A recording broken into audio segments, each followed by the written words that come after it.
Welcome to Faith Over Breakfast. You are listening to a podcast by Pastor Eric Deepen and Pastor Andy Littleton. If you enjoy Faith Over Breakfast, we encourage you to rate it on the Apple Podcast app, on Spotify, or Google Play. Thank you and enjoy the podcast.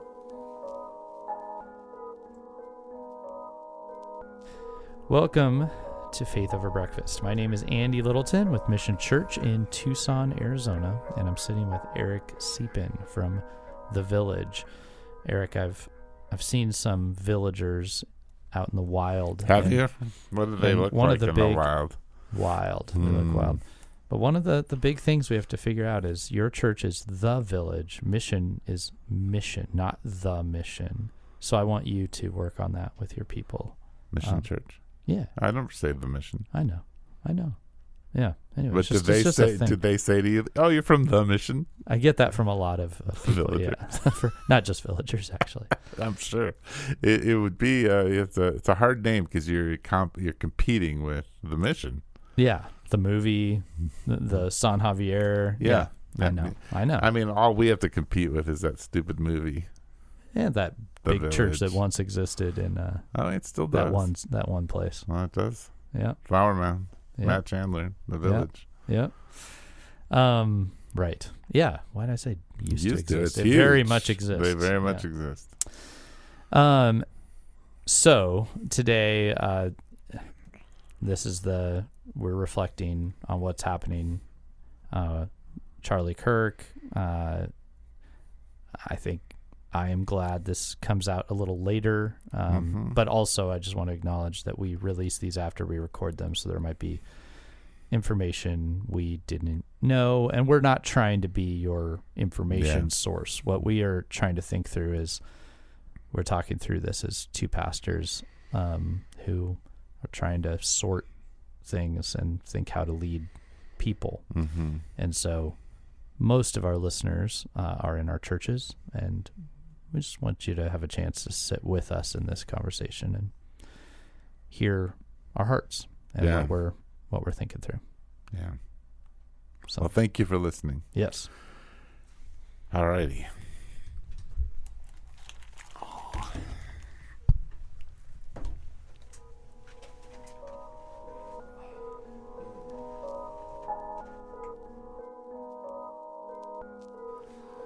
Check. Always exciting. Okay. There's it. Okay. Right, you're normal. I'm normal. I'm a normal guy. Well, that's debatable. Am I normal? I don't know. Well, who is? I don't know. But I do know is I've been missing Faith Over Breakfast. Really? Yes. Oh, wow, Eric. I'm like, where is my Andy? My Andy. Good. I have my Andy for an hour every week. Oh. It's kind of averaged out to that, oddly. I don't even know how that happens. I mean, I know there's been some replay. But you know what the big deal is right now? I don't. This is our new season. This is a new season. Episode. Yeah, we go from usually August to August. Oh. Is our season. So this is season 6. Season 6. I believe. Wow.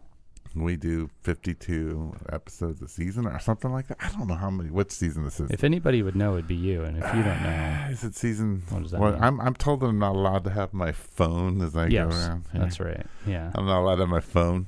Yeah. I could have a laptop. And we're supposed to at some point get to the podcast. These are all the rules are getting broken at the beginning. Well, Andy's rules are being broken. Let's just be honest. Andy has a lot of rules. I do. Let's be honest about that. Rule guy. Well, I mean, I don't know if you're the rule guy, but you definitely are a guy. The guy with rules. Yeah. Well, I don't know what season this is, guys. Maybe it's 4. It doesn't matter what season it is. It's a new season. And every time at the beginning of a new season, I think, when's the time when we interview N.T. Wright? Oh. That's what a lot of Christian podcasts do. Is like, season 1, interview N.T. Wright. I don't know how he ends up in episode 1 of the new season. He's kind of he's not exclusive enough. He'll let anybody interview him, Eric. We need somebody exclusive. Else. Yeah. Who could we get? Call up Mark Driscoll and see if he'll let us interview him. Well, that'd be different. Yeah, there you go. That's the plan. Do that, Eric. You and him go way back. Yeah. You sent him cautionary emails. I did send him some cautionary emails. He sent me one back. There you go. So mind my own business. You've got the foot in the door. Okay. So here we are. Yeah. A reminder, since it's season 6 and this is off to quite the slow start, which is okay. This is what we do. We sit down to something that used to be breakfast, and now it's in the spirit of breakfast, even though there's no coffee. There's one bubbly water on the table, and the coffee and the hospitality is all just gone. But it's a breakfast table conversation. Yeah. Yeah. I And don't so know if there's ever been any kind of hospitality. Yeah. When we were podcasting in your studio, I don't think you ever got me coffee. I don't think I had coffee anywhere around. Exactly. Yeah. No donuts, no coffee, no M&Ms, no M&Ms for breakfast. Healthy breakfast. Yeah. Like that's true. Yogurt and chia cheese. Yeah. Seeds. Yeah. Yeah. Yeah. Chia seeds is chia seeds. Chia seeds are older. Is that how they grow new Kias? It's true. Okay. Oh my gosh. Yeah. So what that means is if two pastors such as us went to breakfast and sat down and had a chat, this is what it'd be. This is not structured or planned, and there's an empty seat. I'm looking at it right now. You do look at it. That's your seat. You get to sit in and hear what we're working out, thinking out. You just messed up I turned you down. Do you want you up a little bit? I'd like to hear things. Is that better? Yeah. Sorry about that.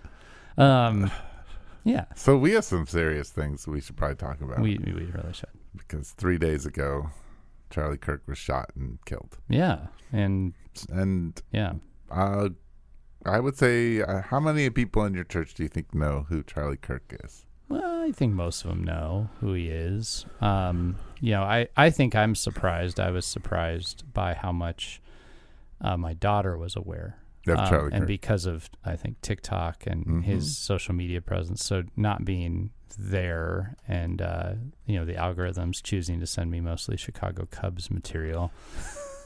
I haven't seen a lot of Charlie Kirk. I've been very aware of who he is. Yeah. Obviously being in Phoenix, and I know a lot of ministers in Phoenix, and there are a lot of various thoughts and feelings about. Is he located in Phoenix? Yeah. Oh, I had no idea. Yeah, that's where the funeral will be. Oh, wow. Yeah. So headquarters are right by a buddy of mine's church, and there's been quite a stir around that in Phoenix over the years. So I'm aware because of that, but I can't say I was watching his content per se. So I wouldn't have been knowing how he responded to questions. Of course, that's all over. You can now find that out. Not see it now. So I was not following. I wasn't dialed in. I have there are a few senses of what he. I think I was aware of a few positions of his previously that I had my feelings about, but I can't say that I was deeply dialed into his body of work. That would be me with Charlie Kirk. Yes. So, yeah. How about you? I probably know more about him than you do, but that's mostly because I try to keep track of the young white movement of Republicans and what they're saying. And it's not just I was telling somebody, it's not just that, it's intellectual African Americans and professional white men mostly who seem to have come together to form this coalition. And then you have, I think there were a lot of women too. Yeah. From what this would be my over the last few days, just an observation, like a lot of Make America Great Again hats on women in the crowd. Yeah, no, young women. Yeah. But the prominent figures are still mostly male. Yeah. That's right. Yeah. So I just kind of what they're saying because there's this gaining, like young men within faith are coming back to the church. Not necessarily in the younger generation, not necessarily young men who aren't part of the faith coming back. At least that's what the data is saying. Yeah. So it's not just watching what they're saying, and he sounded a lot like my mom. Oh, sure. His politics and theology were definitely there for the most part. Yeah.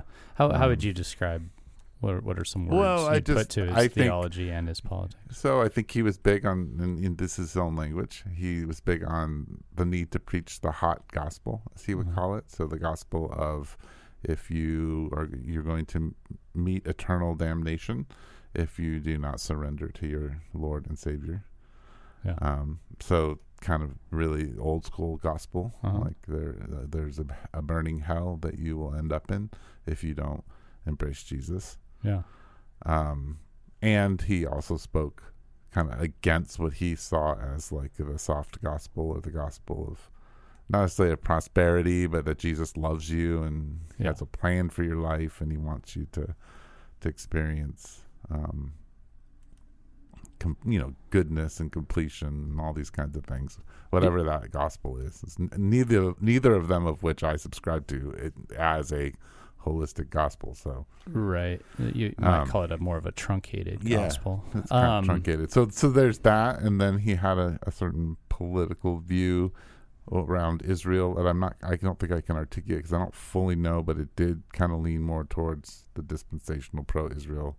That's how it felt to me, though I don't know exactly what he say, because I never heard how he would have what descriptors he would have used if he would have said dispensational or something else. Yeah, he was definitely America is a Christian nation founded on Christian principles, founded by Christians.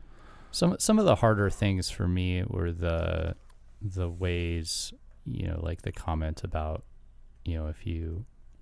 And I actually, the context of it is there's a lot more to it. But he seemed to go after issues of race and gender. Yes. In the way that would cause them like a lot of alarm or like kind of push a button. And I think it doesn't,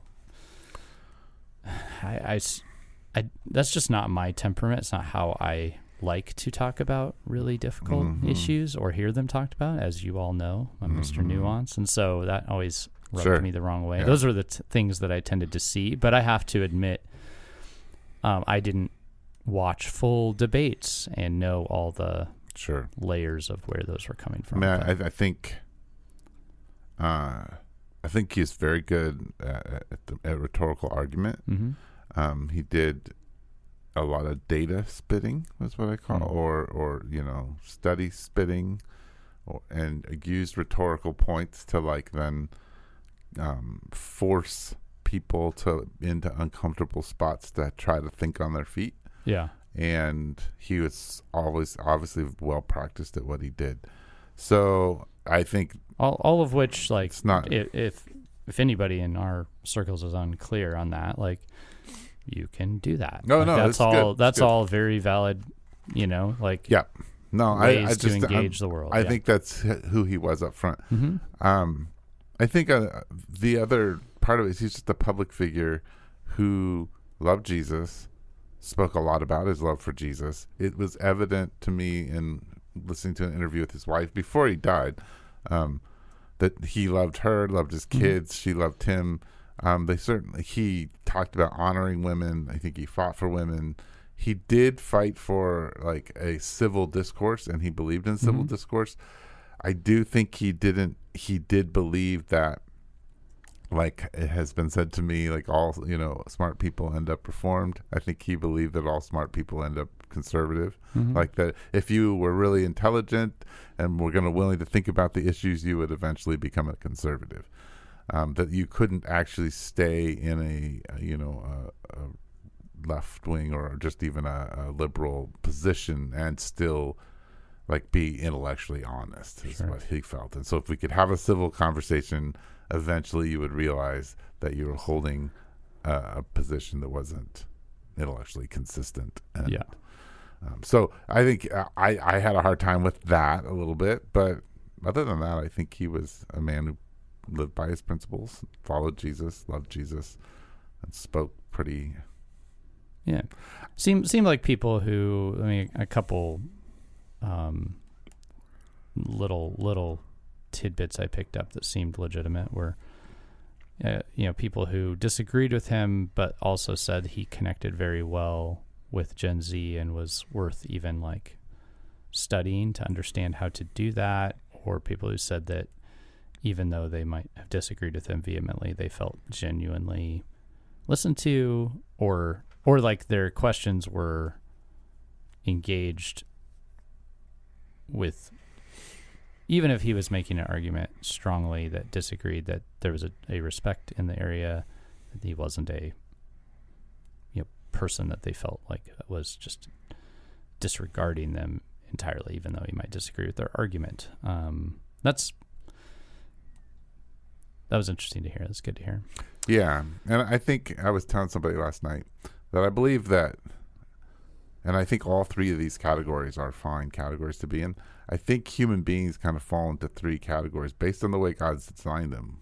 One category is what I would call very traditionalist people, in that this is the way life is. They don't think a lot about that life. They're not like sitting around pondering it, really wrestling with the issues. This is the way it is, and they're getting to, making their garden, taking care of their kids. They are living in the present a lot and don't spend a lot of time, so to speak, like, say, listening to Charlie Kirk, right? And then there's the segment of population, another third, that is they are creatives, and they tend to live in the margins and in the gray, and they have a hard time with black and white, and they're always nuancing everything. And sorry, Eric. No, I mean, I live in that world too. Yeah. Some, but I'm not as fully in there. And I think they really had a problem with people like Charlie Kirk. It's just they don't know how to have conversations in it because they live so much in the gray. And then there is where Charlie Kirk sat, and I think a lot of people who follow him or really were vehemently upset with him were in, and that is they are moralists, and they have a clear black and white. Mm-hmm. And it doesn't matter, and they have their basis for it is different.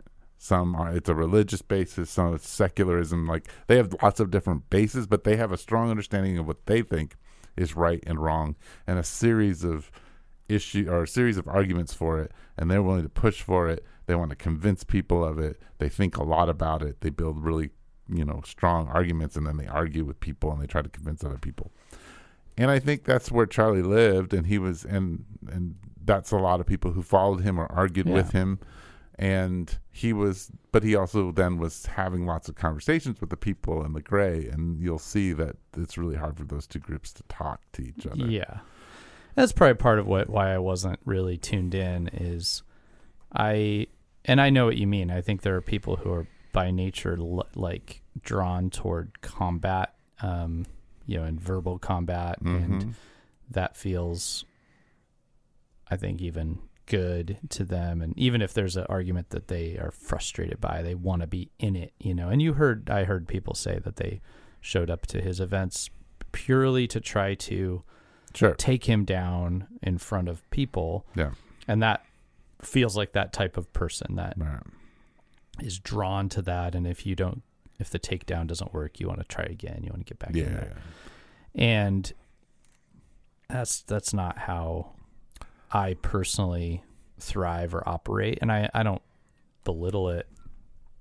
It's just not, I need time to think, and things don't sort fast and easy to me, and that's probably part of why I just didn't, love or hate him. I wasn't that dialed in. Yeah. Well, and I think that, the talking about Charlie Kirk and his positions and who he is does at some level get away from actually what happened. Yeah, I was about to say, that's, I think, and it's the pitfall though, or just what happens when something like this happens.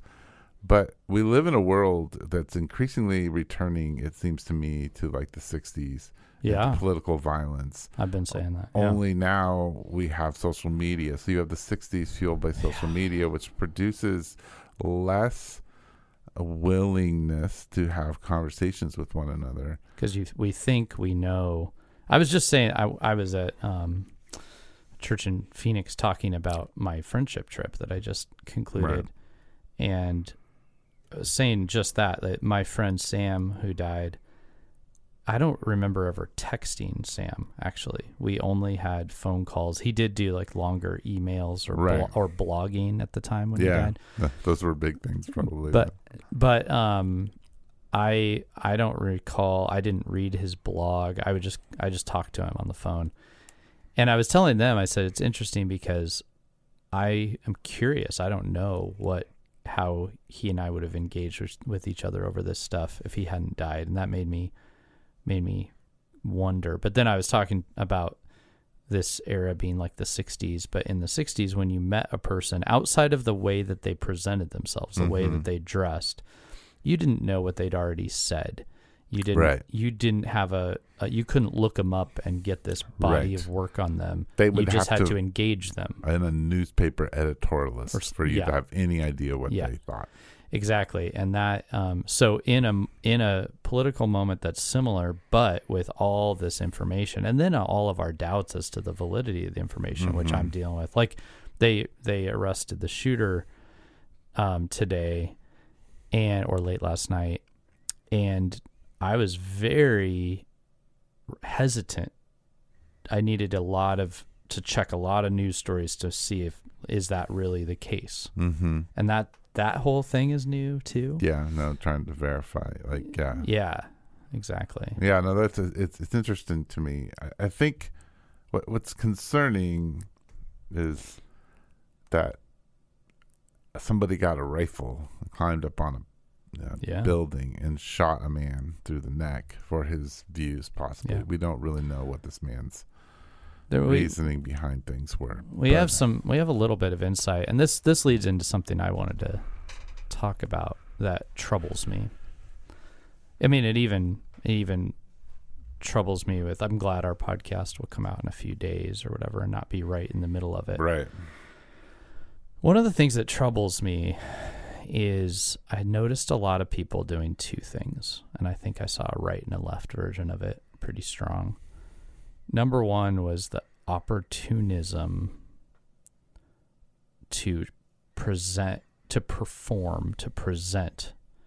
on the topic.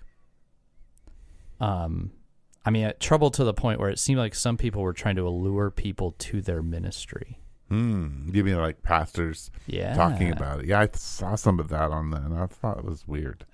It is weird. Like this is my opportunity to perform to you and show you that I'm on the right side of this, whichever one that might be. Right. And that if you're either mad on this direction or this direction, I've got the church for you, you know? Yeah.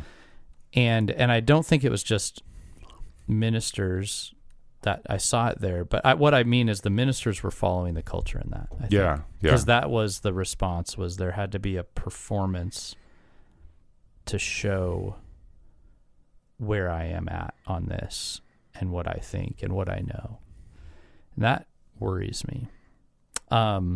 There also were a lot of quick assumptions, and the whole, like, the unfriending, everybody's going to get unfriended. But there are also a lot of quick assumptions about who this is and why. Right. And there were different versions of it. Yep. And I said to my daughter on the phone, I said, I would really wait and see who the person is. And then once you see who the person is, wait a long time to decide what their motive was. Wait.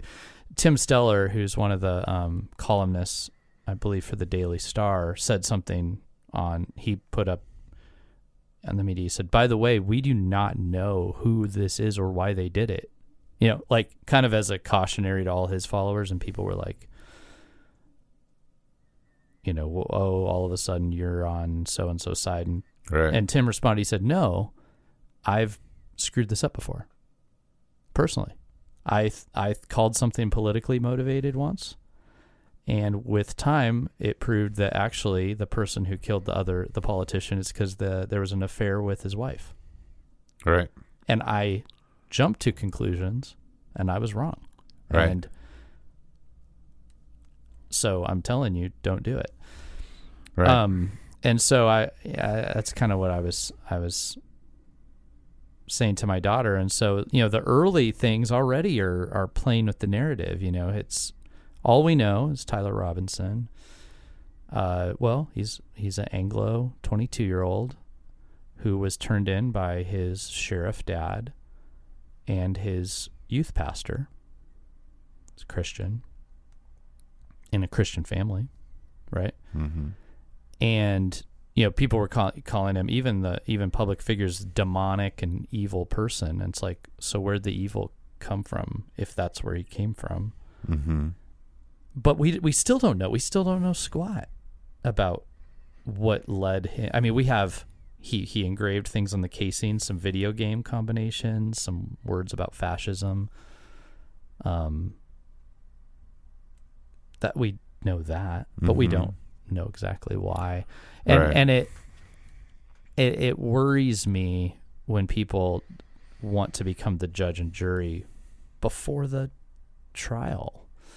But that also feels like another version of performance. Like, I know, look at me, I can tell you. There was all kinds of wild stuff online that it was actually a woman, and all this stuff like yesterday, right? And Yeah. why do people like me and you feel the need to share that speculation? Yeah. It feels all like performance. Yeah. And that is one of the weirdest. Like, it feels like there are a few people out there that are saying what I think is very reasonable. Like, we should be grieving a death and a murder and the darkness. Yeah. That's kind of all I've got. Yeah. Yeah. I think there's the death of Charlie Kirk, and I was, I think I'm going to talk through a little bit of it in my sermon on Sunday, but the reality is Charlie is walking or sleeping or however what happens to you at this intermediate stage in the kingdom of God. To be absent of the body is to be with Jesus. So we know he is there with Jesus. His wife is not. Oh yeah. His two young children are not. And the beauty of the church operating in the way that it's supposed to be is that it is there as a taste of the kingdom for them.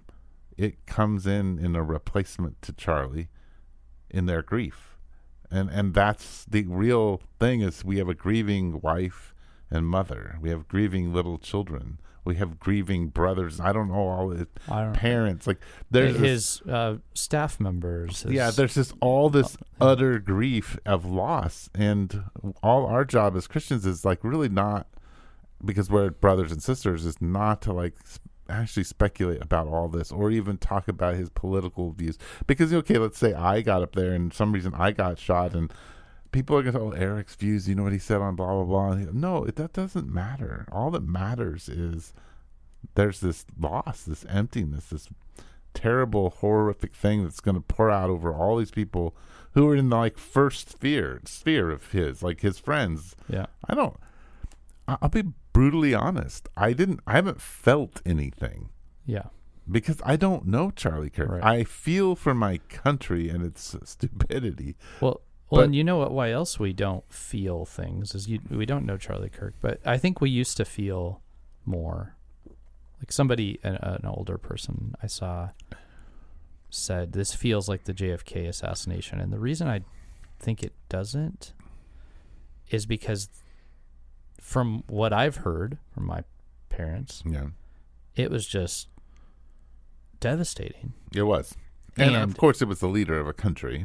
Yeah. For sure. No, yeah, but I don't know that would even happen with the leader of the country. No. Because we're so desensitized. Like this, it's the video game connection to this is interesting. That makes me curious. I don't have any interpretations, but it's almost like we don't look at the public world and the news like we view it like entertainment. That's how it's presented to us. Well, and I think what I see is the lack of depth in our cultural prognosticators. So I watched every single late night person give their speech. Yeah, it was all and they were pretty scripted. But what was interesting to me was they start out with no person should die, blah blah blah, for what they believe. Like what they say in public and free speech. Blah, blah. Our condolences to the family.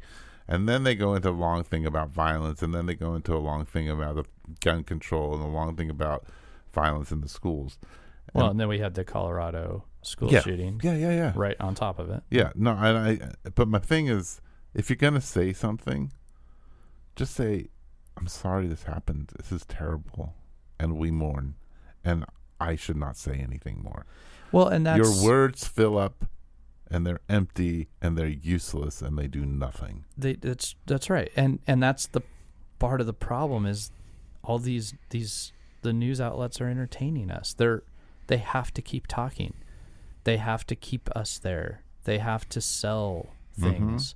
Like, the whole aim of it isn't to show us what happened and confront us with who we are. It's about selling stuff. And that's, I think, why a lot of Gen Z, I mean, back to the people who are, I think, intrigued by Charlie Kirk, are just like, I don't know, what's the point? Like, it feels meaningless. Like, I think the draw of Charlie Kirk to some of them, from what I'm gathering, was the guy showed up and talked. And to people. And he believed stuff. Right.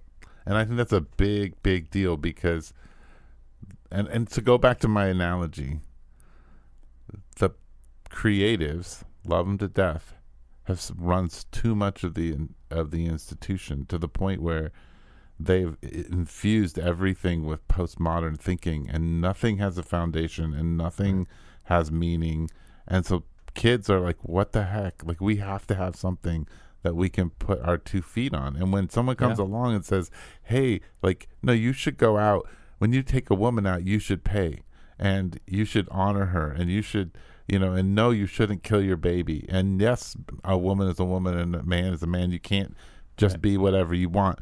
And he has like a list of reasons why he believes those things. And he's not just like, well, I feel like I should have this belief.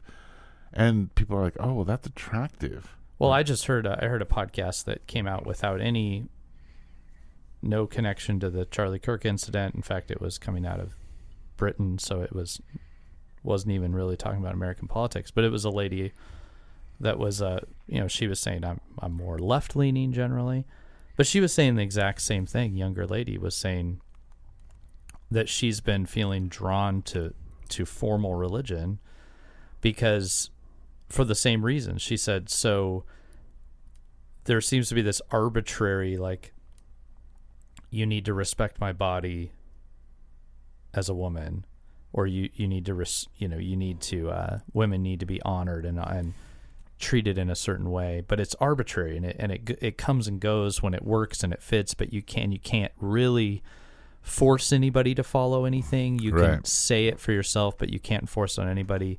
And she said she just got so, like, disillusioned by all that.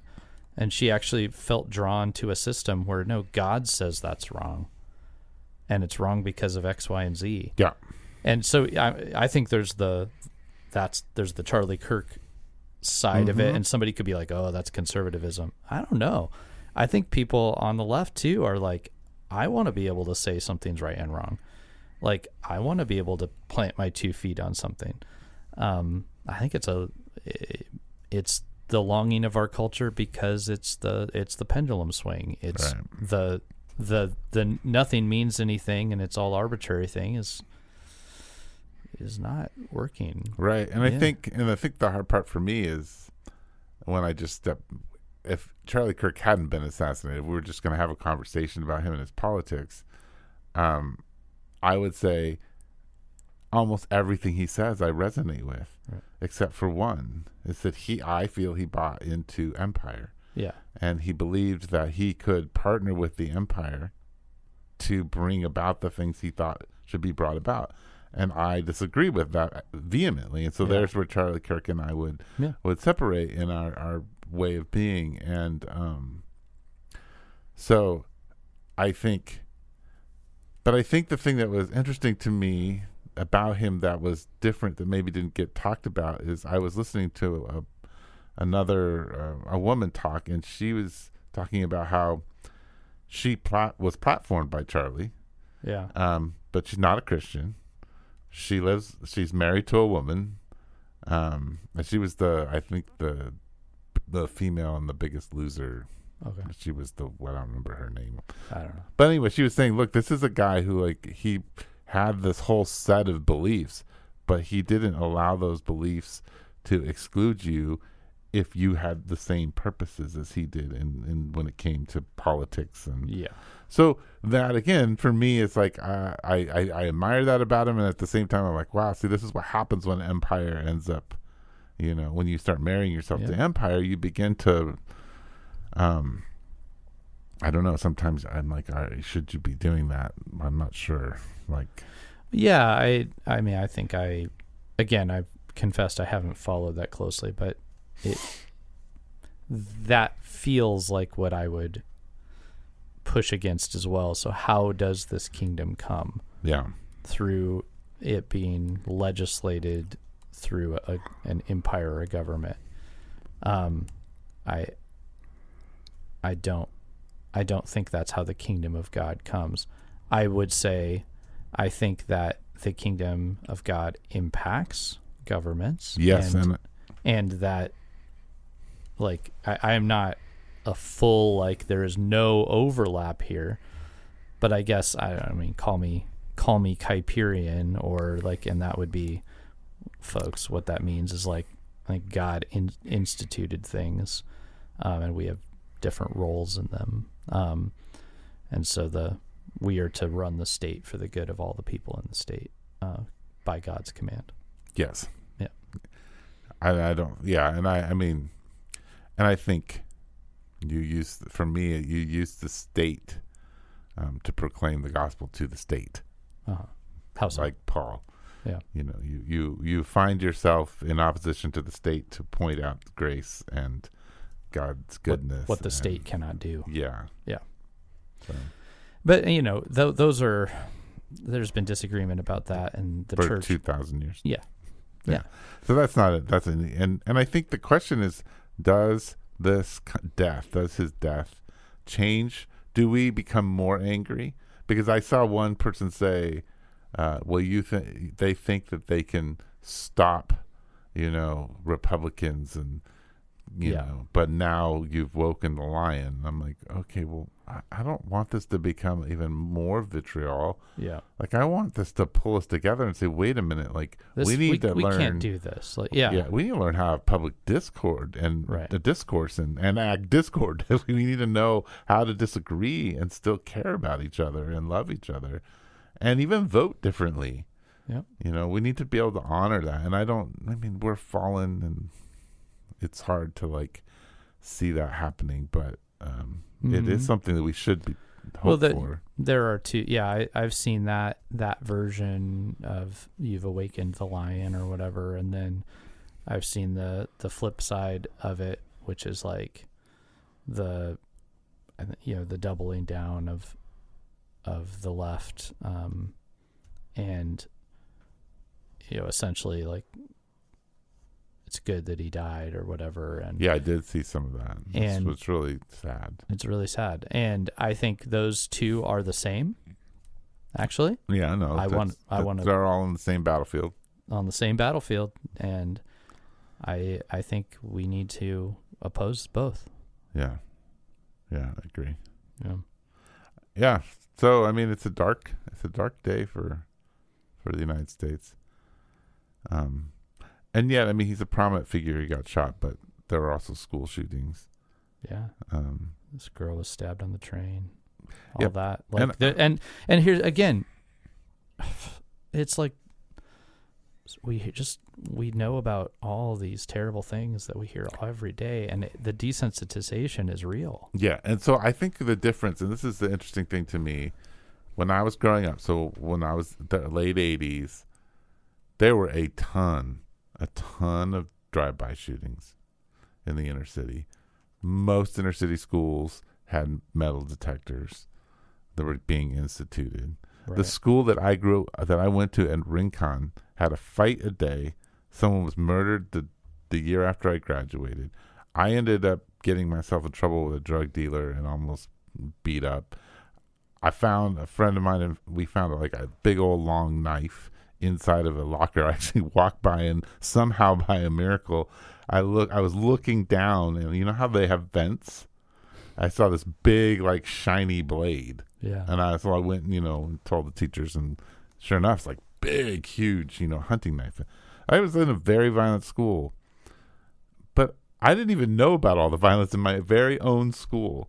Yes, exactly. Well, right. And the data I understand is that when we were in school, yeah, and when I was riding my bike around by myself, the crime rates were higher. Right. But we didn't hear about it all day. No. So you weren't living in fear. And on top of that, you just didn't hear about it. So the grief level, like somebody was listing off all of the school shootings, and I'm like, oh my gosh, this is terrible. Like, you can't feel them but anymore. I can't feel all of those. Well, it's like I've talked to refugees, right, who they were in this war-torn country, saw bodies laying everywhere, went into the refugee camp. There were genocides in the camp. Right.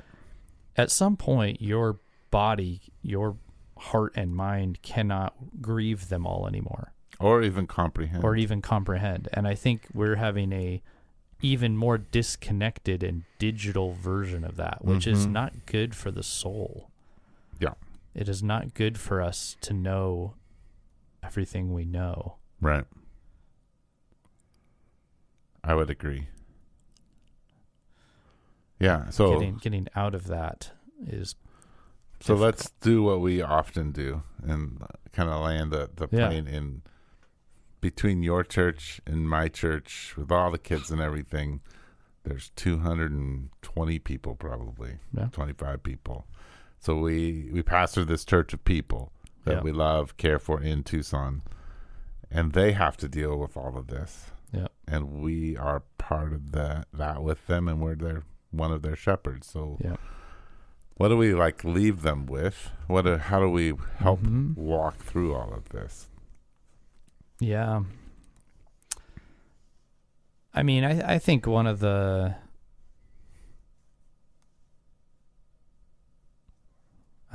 things, just what we were just saying there, this isn't good for us to see as much as we see.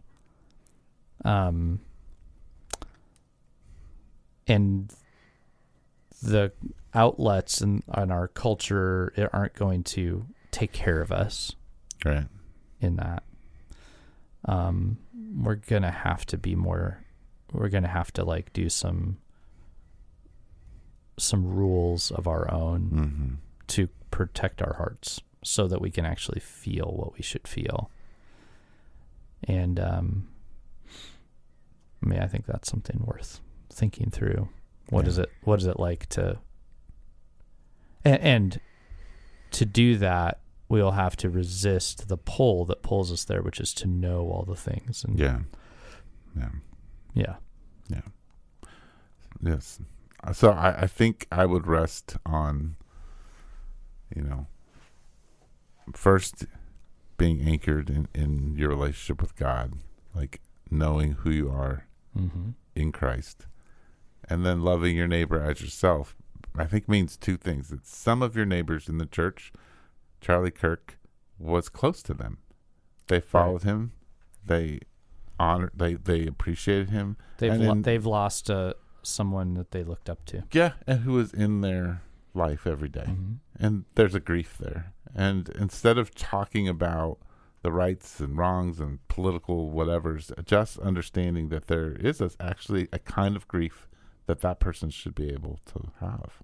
Yeah. And that you should walk with them in that and listen and not offer a lot of stuff of answers or reassurances. And then two, if you are actually moved by it, I would sit down and write a letter to his wife.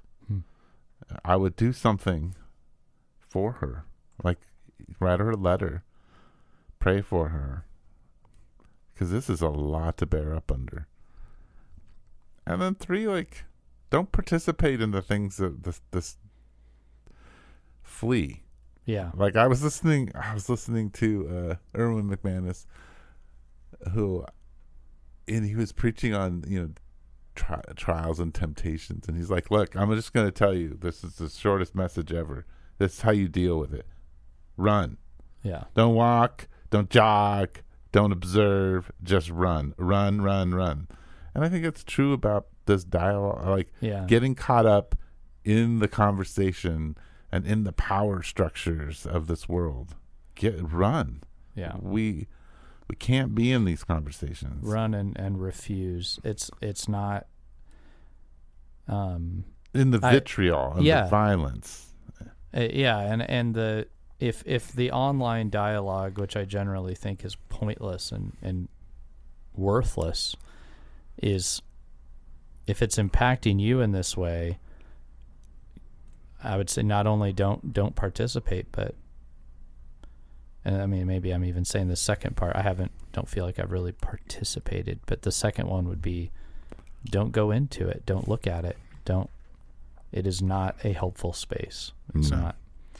And I don't think I talked to one guy and he was saying, I just need to see some people and talk to them face to face. Yes. Do that. Right. And don't do the other thing. Right. Yeah. Yeah. Stay off your social media. It really isn't good for you. Yeah. Put your phone on black and white. Yeah. Yeah. Walk and that's away. the part I haven't done yet. Yeah. But I think don't get sucked in. Yeah. Yeah. Yeah, because this is not what the kingdom is about. Yeah. And one of our brothers was killed, and we should mourn that and pray for his family. Yeah. Yeah. Okay. I got nothing else. Me either. It's good to see you, Andy. Yeah, good to be with you.